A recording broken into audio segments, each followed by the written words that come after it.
समधी दमाद लाला अवतारे दुलरू दमाद लाला।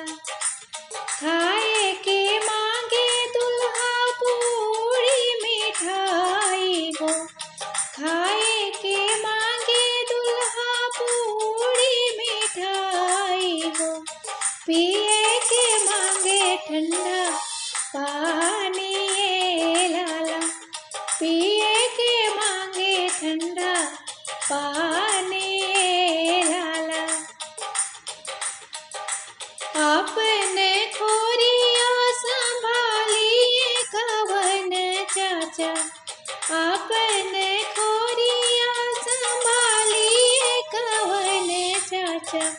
अवतारे समधी दमाद ये लाला, अवतारे दुलरू दमाद ये लाला। चढ़ने के मांगे ले हाथी से घोड़ा हो, चढ़ने के मांगे ले हाथी से घोड़ा हो।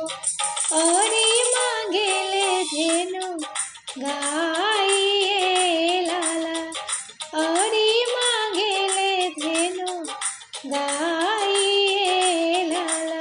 आपने खोरिया संभालिए कवन भैया, आपने खोरिया संभालिए कवन भैया। अवतारे दुलरू दमाद ये लाला, अवतारे समधी दमाद ये लाला। बिहे के मांगे दुल्हा बेटी हो कवनी बेटी, बिहे के मांगे दुल्हा दीदी हो कवनी दीदी। जिन